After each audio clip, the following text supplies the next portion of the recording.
Hey guys, welcome to my channel. I'm so excited that you're here with me today. Today we're going to be talking about why you should stop using Bath & Body Works lotion. And I know what you're thinking. You're probably like, why should I do that when I love the smell and it's really popular and it's just amazing for my skin? Now, I honestly thought all of those things too, especially in high school. I was like the advocate for Bath & Body Works and Victoria's Secret lotion because they do smell good and they're very popular, and that's why they are popular, is because they have amazing smells. So I totally get it, but today I'm going to tell you why you should consider thinking of not using Bath & Body Works lotion anymore. There's a lot of better lotions out there that are a little bit safer, okay? So here I have Bath & Body Works lotion. Okay, I got this as a gift a couple years ago, and I still have it a couple years later. I don't use it. So here it is, okay? And there's tons of ingredients on the back, and I went through every single one, and we're going to just review the ones that are the worst, okay? All right. So just so you know, I got all of my information today from 3 different websites that you can also look up. And so if you have lotion or skincare or anything in your cabinet that you're like, I wonder if it's good for me or safe for me, then you can actually go on these websites yourself and see whether or not they're safe, okay? Okay, so let's get into it. So it's the EGW Database, and this is the Environmental Working Group. This is a great website to look up anything that you have, skincare, lotion, makeup, and it'll give you a toxic screening on it. And then the other one I like is the International Journal of Toxicology. It's just a huge database for different products. And then the last one is Truth in Aging, and that's another great one that you can look up too. So all of my information from Bath & Body Works lotion that I'm doing today on my video is from these 3 websites combined, okay? So I've just compacted all of the bad ones that are in this lotion, and we're gonna go through those, okay? So number 1 is, of course, fragrance, because that's what makes it smell so yummy. And fragrance, like I've talked about in my other videos, is just not the best, because in Bath & Body Works lotion, it's more fake fragrance than actually more essential oil, natural based, okay? So fragrance, like I stated before, is one of the top allergens in the world. A lot of people just don't jive very well with fragrance. Once they put it on their skin, sometimes they'll start to get rashy. Sometimes they'll break out in hives even. I've seen that. And so fragrance is, of course, the top allergy concern in this product, okay? Number 2 is stearic acid. This is very comedogenic.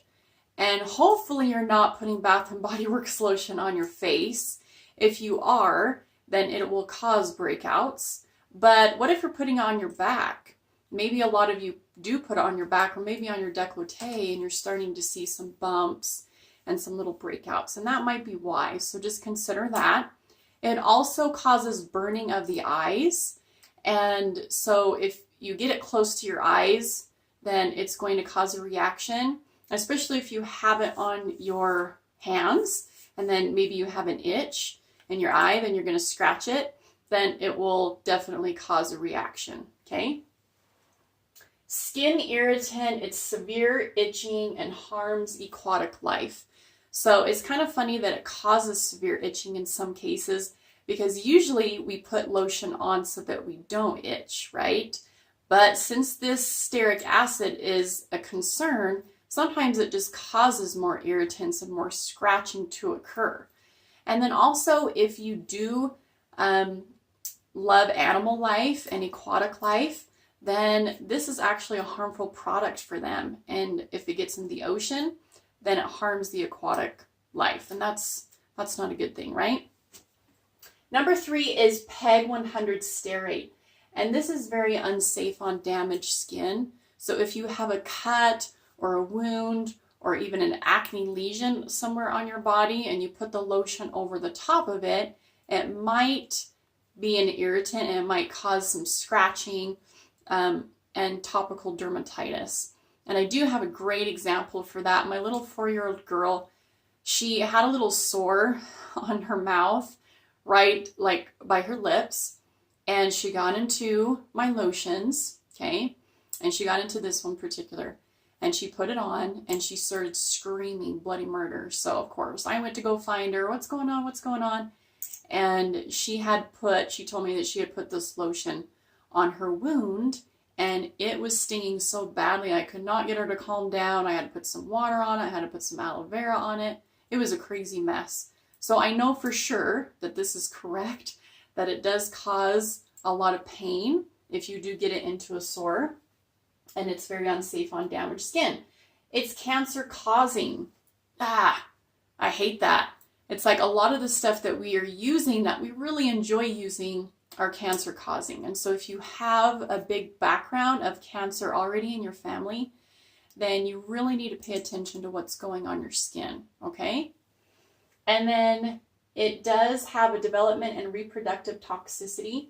So that means that, you know, if you do have a hard time reproducing offspring and you're just not as fertile as you want, then you got to be careful with anything that is going to lay a risk of reproductive toxicity to the skin, because it goes into your bloodstream and affects the rest of your body, okay? It's an irritant to the organ system, and it's petroleum based. And, you know, petroleum, a lot of us don't know this, but petroleum is so thick, okay? Think of Vaseline. It's very thick. And so what if I put Vaseline on my skin? It's not really going to do anything, right? Because it's so thick. It's called an occlusive, and it just lays on top of the skin and doesn't really penetrate at all because it has such a large molecule substance to it. So there's no way it can fit into our tiny little pores, okay? Now, occlusives are fine as long as you put something very good on the skin first, and then you put an occlusive petroleum based over the top. So you're locking it in kind of like a sandwich effect, making it work that much better.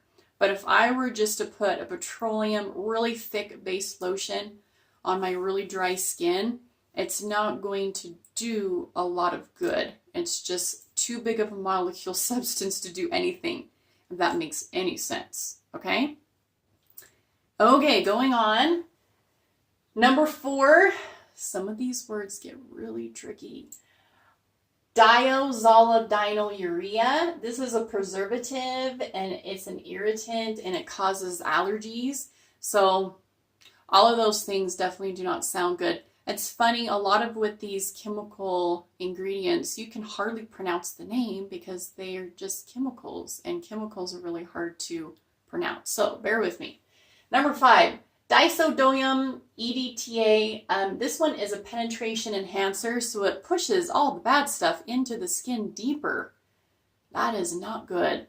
Okay, so it wouldn't be such a huge problem if what you're using is really awesome and it has great ingredients in it. But if you're using something like Bath & Body Works or another lotion that's not very good for the skin or yourself, this ingredient is just going to push all the other bad ingredients into your skin more. And so the penetration is going to be a lot worse, okay? You do not want any of these bad products getting into your skin that much deeper, and they are with this ingredient, okay? All right, and number 6 is sodium dihydroacetate. This is a preservative that is not safe, and it does cause cancer. And so, once again, if you have a generational cancer in your family, then you definitely don't want to be using anything that's going to potentially cause cancer. And it has developmental and reproductive toxicity and organ system toxicity. Slightly toxic when they give this ingredient to rats orally. So, I mean, I know we're not rats, but it makes me wonder if we ate a whole tube of Bath & Body Works, what it would do to us. That's just a thought for you, just a question. So you just have to be careful with what you're putting on your skin, and this ingredient right here definitely doesn't sound very appealing, okay? Number 7, Hydroxycitronella L. This is a perfume ingredient with a floral scent, but when they have put it in aftershaves for men, it gives them really bad psoriasis. So I don't know if I would put it on my skin, even if I'm not a guy, and I don't use aftershave. It's still an ingredient, and if I'm putting it on my skin, what is it going to do to me? Is it still going to give me psoriasis or something similar like eczema or any other topical dermatitis? I definitely don't want to find out, okay? Number 8 is Lyme Onein. This is a very bad irritant to the eyes and the skin. And again, it's toxic to aquatic life. So if you care about the animals in the ocean, you definitely don't want to be using this product because it's bad for them as well. And then it's an irritant to the GI tract, our intestinal tract, when we as humans ingest it. So when you put your Bath & Body Works lotion on, definitely don't be, touching your fingers to your mouth or anything like that, because it's not good for the GI tract, okay? Okay, going on to number 9, Butyl Phenol methylpropionol. That was a crazy word. This causes irritation, allergic reactions, and contact dermatitis. I will put a picture up here on what contact dermatitis looks like, so that in case that happens to you, you will know what it is and probably need to stop what you're using. Like I said, there's a lot of allergens and all kinds of different products nowadays because the FDA is not as strict in the USA when it comes to products comparable to Japan and Europe and Sweden and all those other places. So please be careful on what you're using on your skin, okay? And then number 10 is hydroxyhexyl 3 cyclohexene carbohylaxide. Oh my gosh, that was crazy. That's like 4 words in one. So I probably botched that. But do not use if you have eczema. And I know there's a lot of people that have eczema, and it's a really bothersome skin irritation. And sometimes it's chronic and sometimes it's not. But a lot of people do get it in the wintertime. And of course, your first reaction is to use lotion. But please don't use Bath & Body Works lotion because it's actually going to cause worse eczema. So, and just by the name of that word, it sounds like it causes a heck of a lot more than eczema. But definitely don't be using it if you do have that, okay? And then the last one, so there's 11 bad different chemicals in Bath & Body Works lotion. So the 11th one and final one is Geraniol. And this causes skin allergies, and it's a moderate skin irritation. It's not going to be horrible, but it does have a moderate skin irritation in most people. And so you have to stay away from that as well. So guys, I hope that I didn't depress you. It's all your choice on if you want to keep using Bath & Body Works lotion, of course. But I hope that this video will give you some insight on what you're actually using on your skin.